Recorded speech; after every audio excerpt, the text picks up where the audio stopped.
For the first time in 12 years, voters in Allston-Brighton will choose a new district city councilor. In the preliminary election September 24th, they'll pick two finalists to succeed the incumbent, Mark Siomo. To tell us about the change in representation and change in the district is a contributor covering the race for DigBoston. We'd like to welcome Olivia Deng. Thank you very much for being with us, Olivia. Thank you. You've lived in this district, I guess, going back to 2015. In that period of time, do you feel things have changed in any way? Definitely. I feel like even though it's only been 4 years, there has been a significant amount of change in terms of the luxury apartments that have gone up, the stores and restaurants that have come and go, and I feel like I'm feeling a lot of stress from the artists and creatives who are living in the neighborhood, and getting more of the feeling that many people want to relocate and move out. Well, I know around Barry's Corner, which is Western Avenue, North Harvard Street, some of the affordable housing that was lost was rebuilt not very far from there. But when I walk around there, I feel like I'm in a different world. I mean, how do you feel with that? Yeah, I mean, I feel like walking around Allston or Brighton, there's some parts that have still retained that kind of eclectic, unique, creative, artist-driven feel, but then you go to other parts and it looks like very sterile, like Allston Glass City, I like to call it. Like the Seaport District inland or upstream. Yeah, especially some parts around Lower Allston. Some of it feels unrecognizable to me. What about the cost of living in this neighborhood? Has that changed dramatically, even in going back to 2015? Yeah, I think it has. If you look at the new developments that have gone up, like Lantera by Stop and Shop, studios, I've looked at the price of some studios just because I was curious, and some of them go for up to $3,000, and that's definitely not something artists or working class people can afford. And I hear stories from people who have lived in Allston like not too long ago, less than a decade ago, and they could get an apartment for $500 living with roommates. And I feel like now more than ever, that's going to be something that's more difficult to achieve. Now, I know when you talk about the arts and the creative flavor in this neighborhood, I think this has gone a long way to defend, especially the Allston part of this district. But do you think that is being threatened right now by these changes? I do. I really think it is being threatened. I feel like the developers have been extremely aggressive in terms of pursuing land. They have been, like the Allston Yards project, for example. And I feel like with all these rampant developments, we're going to lose space that could be used for artists. And that's also going to raise the overall rents in the area. So not only are artists going to move out, but there's a possibility that like venues, like independent stores, like those places may not be able to afford the rents in the future. So there's definitely a threat to artists in the neighborhood.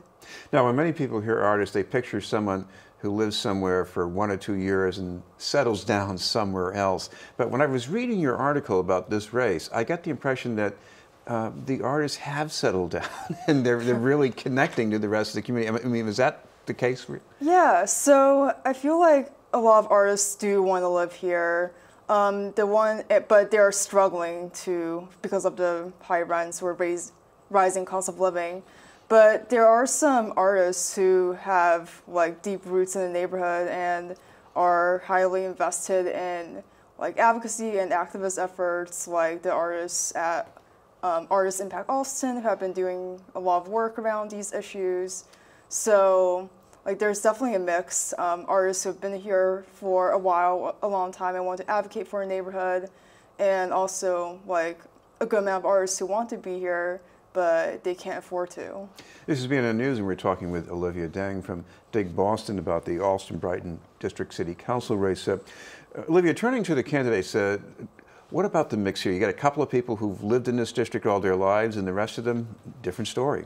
Yeah, it's a really wide range of candidates. So, like people who have lived here pretty much all their lives, people who moved here for school and graduated recently, people who moved here to teach and have been here for a while.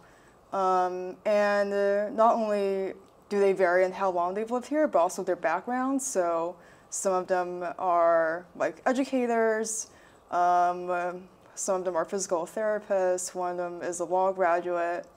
So it's a really wide range of backgrounds. They have these backgrounds, that's their day jobs, but some of them are, at least a couple of them, very active in neighborhood associations in District 9, aren't they? Yeah, I'd say so. A couple come to mind, like Brandon Bowser, who has been working with Artists Impact Allston and the ACA, I believe, and he has been pretty active in that. And like Liz Breeden, who has also been involved in a lot of like environmental efforts and LGBTQ plus efforts in the neighborhood. So I feel like a good amount of them have been involved in at least one of the associations in the neighborhood. And you have Craig Cashman, who has been an aide to State Rep Mike Marin, too. Yes. So what about areas where you think there might be some differences? I mean, people all over the city are right now debating what to do about displacement and affordable housing. Do you see much difference between these candidates in that? I think there are some differences in how they approach it. I think that all of the candidates recognize that it's an issue, but how they're getting there is varies. So, like, I've seen cases for rent control. Some candidates, I remember like Lee Nave expressing support for that.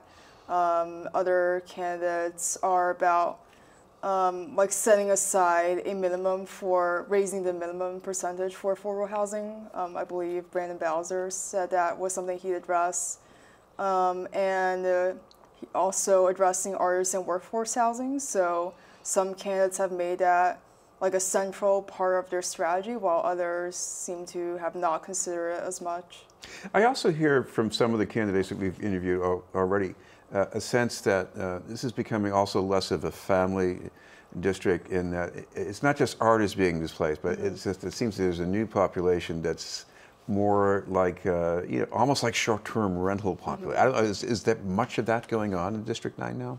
It's hard to say. I feel like Allston-Brighton, there are definitely families who live there, but a lot of families own homes, and home ownership is just not feasible for a lot of people right now.